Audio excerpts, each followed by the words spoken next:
রাখো ওখানটা রেখে দাও। হ্যাঁ প্রচন্ড গরম, প্রচন্ড গরম। এই দেখো নিয়ে আসলাম, তুমি তো আর কিছু করলে না, সারাদিন বললাম কি করবে কি করব বলো, আমার ভাল লাগছে না এই গরমের মধ্যে কিচ্ছু। মনে হলো তাই নিয়ে আসলাম, এই ডিবাবির বিরিয়ানি নিয়ে আসলাম। আমাদের এখানে তো আবার দাদা বৌদি নেই, যে তুমি তো দাদা বৌদি ভালোবাসো, দাদা বৌদি নেই, ডিবাবির বিরিয়ানি নিয়ে আসলাম। তো আমার ঠান্ডা লেগেছে, তুমিও খাও না, ছেলের জন্য। এই দেখো দেখো দেখো দেখো, বুঝলে তো, রেখে দাও রেখে দাও, এখানটা রেখে দাও। লেটেস্ট ইয়ে আছে, এই যে এটাকে মেটে কষা, মেটে কষা নিয়ে এসেছি। তোমরা বলছিলে না খেতে ভালো, উজ্জ্বল বলেছিল, আমি ওটা নিয়ে ফার্স্ট টাইম খাইনি। ঠিক আছে রাখো, মটন বিরিয়ানি, এই খাও চলো। ঠিক আছে, আর কি করব, আমি যা গরম, এই গরমের মধ্যে আমার কোথাও যেতে ভাল লাগে না। বিরিয়ানি ভাল লাগে না, তোমরা খাবে কিছু তো আনি, এর জন্য এটা করলাম। ঠিক আছে ঠিক আছে।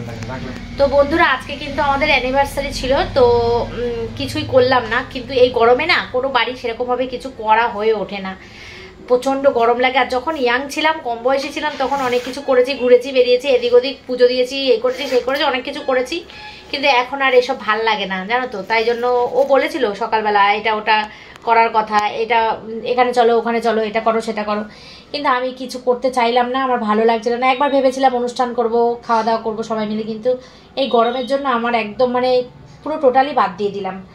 তো যাই হোক, একটু খাওয়া দাওয়া, ভালো খেতে ভালোবাসি, একটু খাওয়া দাওয়া করেই সেলিব্রেট করি। শেষ পর্যন্ত দিনটা এইভাবেই উদযাপন করলাম আমরা। দাদা বৌদির বিরিয়ানি খাবো এখন, তাও দুটো নিয়ে এসেছি, তিনজনে ভাগ করে খাবো।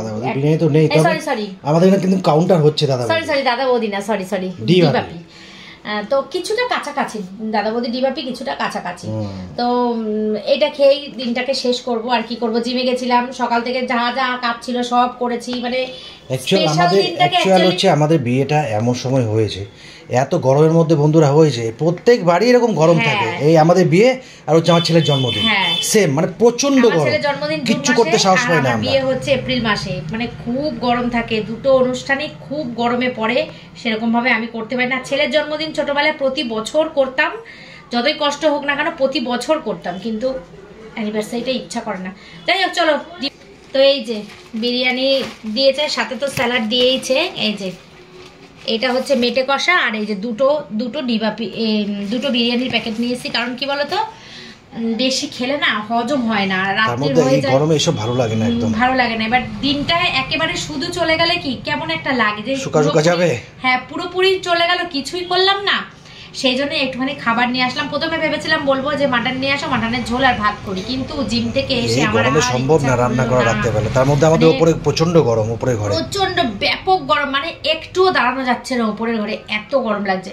সেজন্য বললাম না, বাইরে থেকে কিছু খাবার কিনে নিয়ে আসি, চলো একটু ঘুরে আসি, চাটা খেয়ে আসি। আর যে কাকুর দোকানে দেখলে চা খেলাম, ওই কাকুর দোকানটা আমার প্রচন্ড প্রিয়। আর ওই যে বাসগুলো যায়, ওই বাইরে যে বাসগুলো যায়, এনজিপিতে যায়, ওই পুরী যায়, পুরী যায় না মনে হয় না, পুরী এদিক দিয়ে যাবে, পুরী যায় না, হ্যাঁ এনজিপি যায় বাসগুলো। ওই বাসগুলো আমার ছেলের আর আমার ওঠার খুব ইচ্ছা, কোনো একটা টাইম নিশ্চয়ই উঠবো। আমরা তো ট্রেনে যাই, বাসে যাওয়া হয় না। বাসে টয়লেট নেই বলে আরো মানে টেনশনে যায় না, যে দেখবে টয়লেট নেই, তো ওই জন্য বাসে উঠলে বারে বারে টয়লেট পাবে, এরকমই একটা ব্যাপার হয়, সেই জন্য যাই না। যাই হোক চলো খাওয়া দাওয়া করি, এসি চালিয়ে খাওয়া দাওয়া করি। আজকের উপরে যাবো না, নিচেই বসে খাবো, আর ইচ্ছা করছে। ঠিক আছে চলো চলো, টাটা, গুড নাইট, টাটা।